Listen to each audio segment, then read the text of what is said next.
Hello, guys. I am here with Metrocheif, and today we are going over his Week 2 tournament winner deck profile that he won our second Friends tournament with. So, Metrocheif, introduce yourself.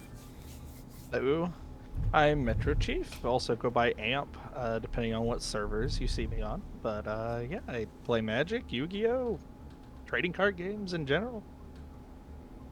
I'm an enjoyer of them all. Alrighty.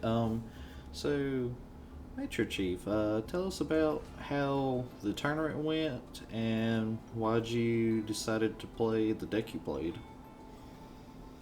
Tournament went really well. I like how Master Duel allows you to have rooms and be able to actually do a tournament.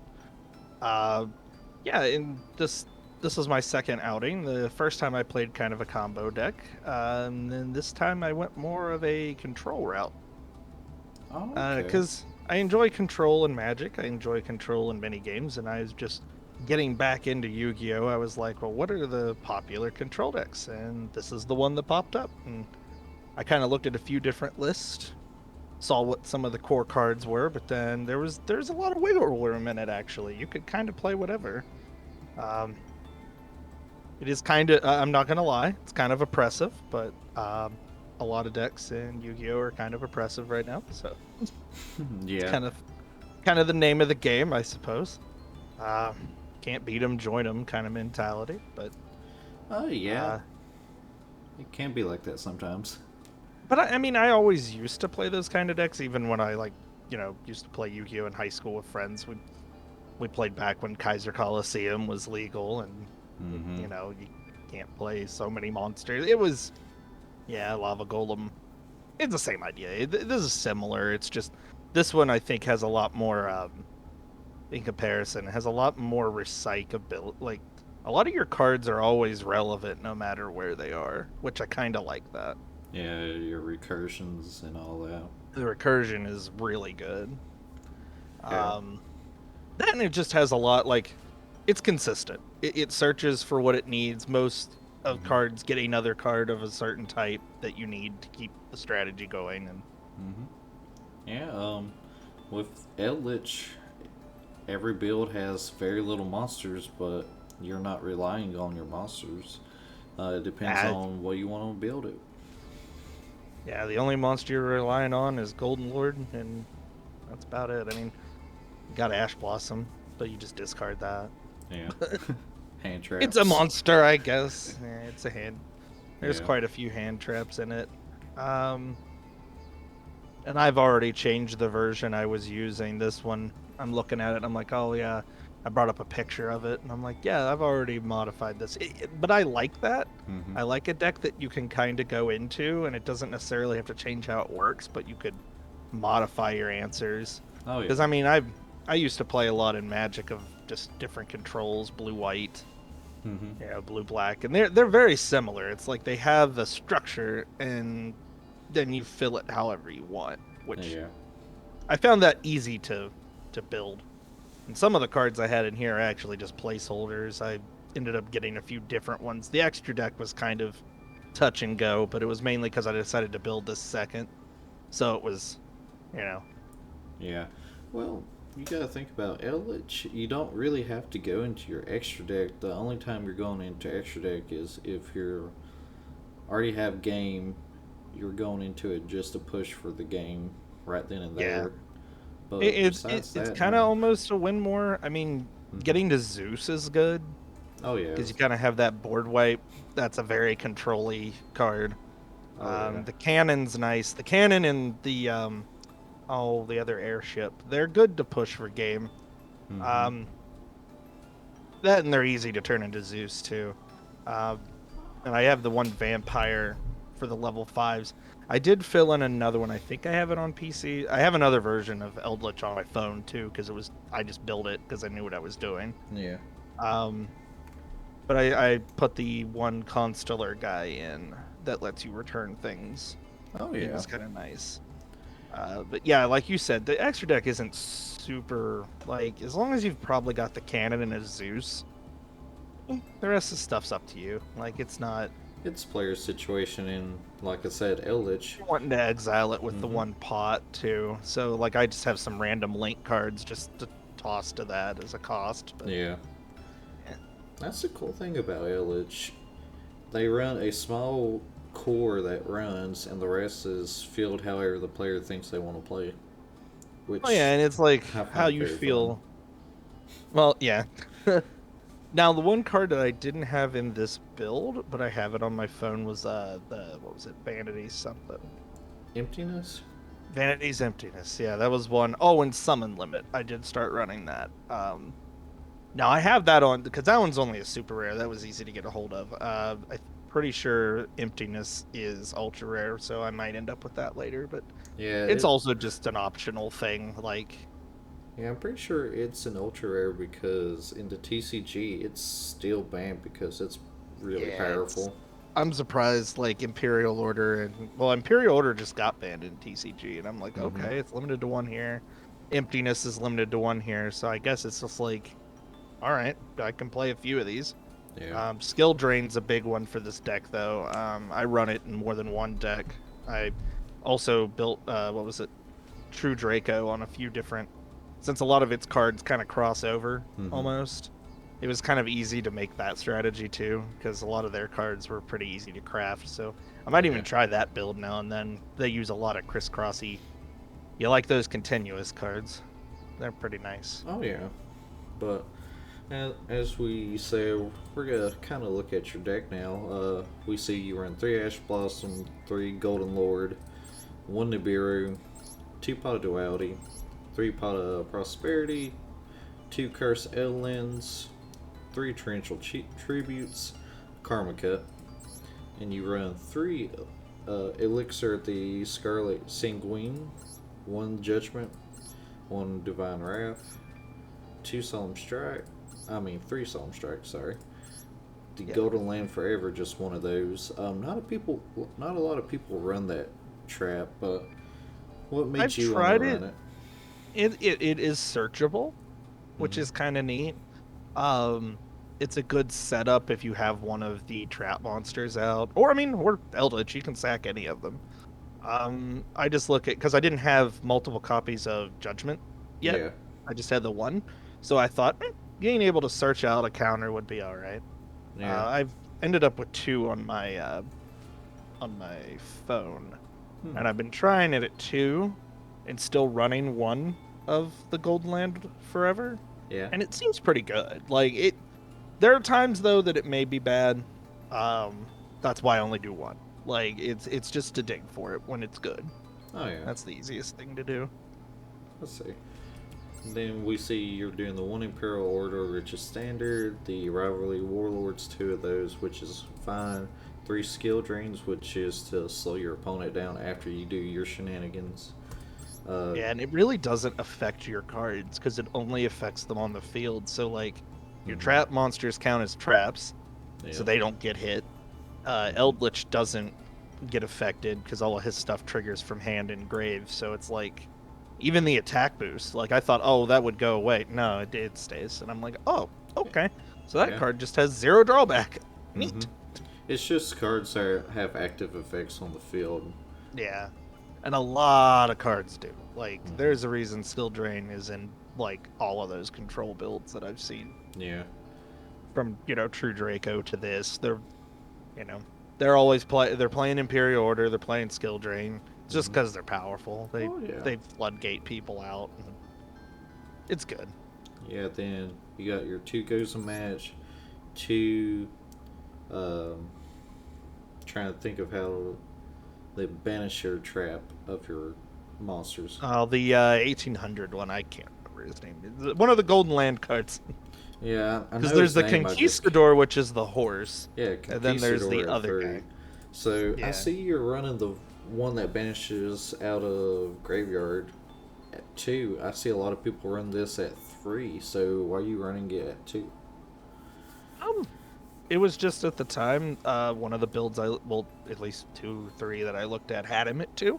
Mm-hmm. Um, I think I changed it and made him to three, mainly because I did add those all the better like because I have the vampire guy, which is very good. I opened him in one of the packs, and I was like, oh, okay.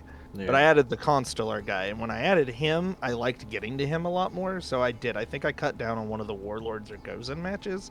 It just went 3-3. But in this build, since I didn't have the constellar guy yet, I didn't see it as important.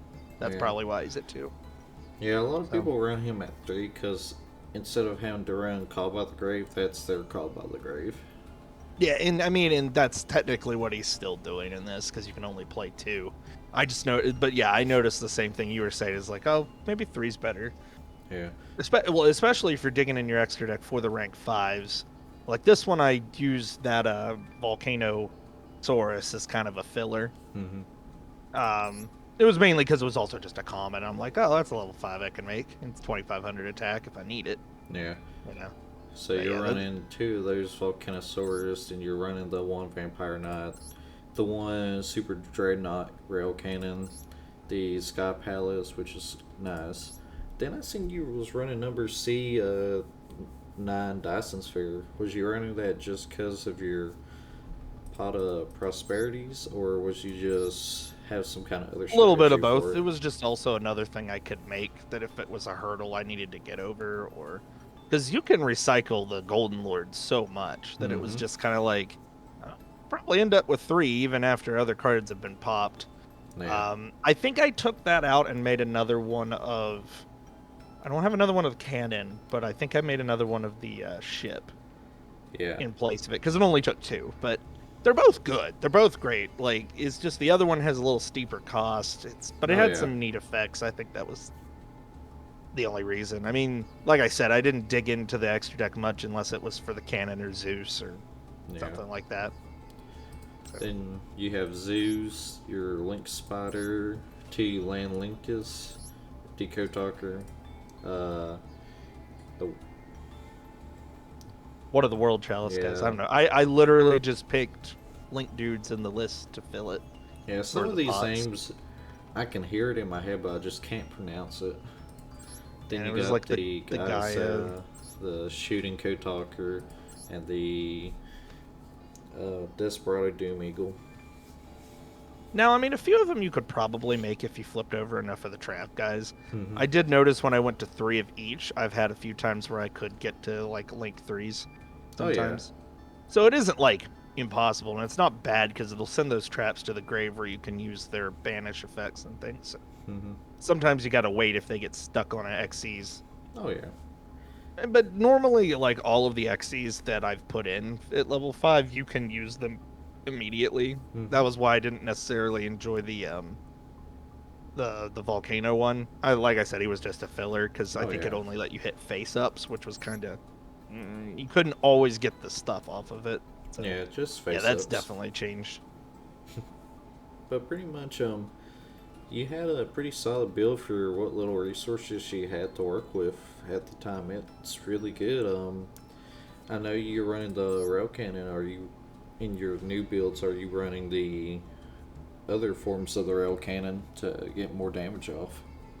I was debating on it. There was I pulled some of them and I think I had to break them down, but if I end up with them again, I probably will, or just run another one of the rail cannon because the rail cannon on its own, just the way it is. I Yeah, mean, being able to do 2,000 damage and then still attack with it and then get to Zeus is kind of what you're wanting to do once you need to win. yeah, Because you probably grinded your opponent out of their resources by that point. yeah. I see a lot Hopefully. of people run the 2 rail cannons, the one that does 4,000 and the one you got that does 2. Burns for 2,000, then ranks up to the 4,000 damage and do 4,000 damage in a total of 6,000 damage in a turn, which is crazy. Yeah, that's a lot of damage. I think the other one is an ultra rare too. Yeah, But I mean, like I said, as I upgrade or get resources and stuff, I'll probably this whole deck will probably change because I think I went down on some of those tributes too. I think I'd have to go look at my current build, but I've and like I said, I have a separate build running on my phone just yeah, because I saw how modular the deck was, and I was like, okay, I can just test out different things on different, yeah, really no repercussion. It'll work as long as you have the engine But yeah, I definitely did like upping the Golden Lance because that just makes the engine a bit more consistent. Oh I yeah. liked upping him to 3. That was a good choice after. But I mean, even in the current build, like you said, it did what it needed to do. The Divine Wrath was very good. That was I'm trying to remember one of the YouTube videos I watched like suggested just running a one of it. They also like the Karma Cut, another one did that. Uh, the only reason I was doing this is so you could pitch certain cards that get stuck in your hand. So you're kind of using it like, say you get the the Golden Lord's not bad to use the effect and send a card of theirs. He's But if just they don't, he's just better in yeah, the grave, from what I yeah, hear a lot of people say. and sometimes like banishing a card would be better than him just using his effect to get rid of it. And sometimes negate, like it's just a different way of using his effect. It happens the same way. He's still going to end up in the graveyard, and you're still going to use another card. Like it's costing you 2 cards regardless. It's just different options. Ready? I just had myself muted for a second, so that is fine. So, any last remarks about your deck profile before we leave off? I think we covered pretty much every reason I picked stuff. Like the only reason I picked the Gozen and the Rivalry were kind of like they're good to sacrifice if they're not doing anything, but they could also just shut an opponent down potentially. And they really don't cost any life points to use, so it's because that is something that I noticed like you do run out of is I mean, you're going through life with the different solemn cards, skill drain cost a little bit. Imperial Order drains you for a little bit, so you got to like watch out for that. But it's not too bad. Like if you can get rid of most of their cards, you should be fine. That's kind of how I notice it. Like there's some fringe strategies where it may work against you, but I mean, that's just a card game. So you do what you can. If it was too good, see, and well, that's the other thing. It's like I was worried if I build a deck that's too good and then they update a ban list. Like I don't know if Eldlich, it's good, but I knew that there were some better ones, so I kind of tend to pick for the middle deck. And it's also got to be a style I enjoy. Like, you know, I just like control-y, less monster filled decks. Like I could play a creature like a monster deck because it's like I built them on a few others. I built Cyber Dragons. I built different ones that revolve around more monsters. But I thought this one was kind of unique because even on, like, say, Duel Links, I enjoyed the trap monster decks that you can build on it. I think Odeon was the one character you kind of build those with. And I think the new character that came out, was it Yugioh with the Phantom Knights? A lot of them had trap monsters, and he has like a ability around it. So you could kind of play some different decks with that. But it reminded me of those. It reminded me of a way to play them in the more traditional Yu-Gi-Oh format, like not on Duel Links, but I like I said, I play both, so I enjoy both. It's funny to see certain cards at common on here that are ultra rare on there, which is pretty funny. Just because they know the format's just different. Oh yeah. Not as many cards. So it's pretty amusing. I'm like, wow, that's a common. Oh, what was it? Like Malevolent Sin or whatever. The spider. It's like a super rare on there, and it's a common on here. And I'm like, well, yeah, it doesn't really do a lot here. It's mainly for just exiling their guy, or well, exile, banish, whatever. Banishing their guy out of the way and just smacking them for game because there's only 4,000 life points. It's pretty quick. No, not as good here. So, too many life points. Got to get a little more grindy if you want to control. So, I assume they did have some problems with this deck since the Elderland is at 2. I don't know if that's in the normal TCG as well. I didn't know, but I noticed Just that they put it everybody's at 2. accepted 2 is just more than enough. That too. Like I don't feel like if I played 3, if it would be any better. I do know it would make it a little bit more consistent because you can search a lot with that card. So maybe they didn't want it like too consistent to search for because you can also because it has an effect when you send it too. I think you could dunk another card to the grave as well. So it's like, yeah. It could be a problem. I could see why that. So, but yeah, that's about it. Pretty standard. I did have a few, like you said, you brought up a few little differences. And like I said, that's always going to change if I decide to bring the deck back. Although probably next tournament I might play something entirely different. You never know. Well, thank you, Metrocheif, for being here and letting us do an interview and your deck profile. Well, Yeah, no see problem. you next time. Yep, I'll be back.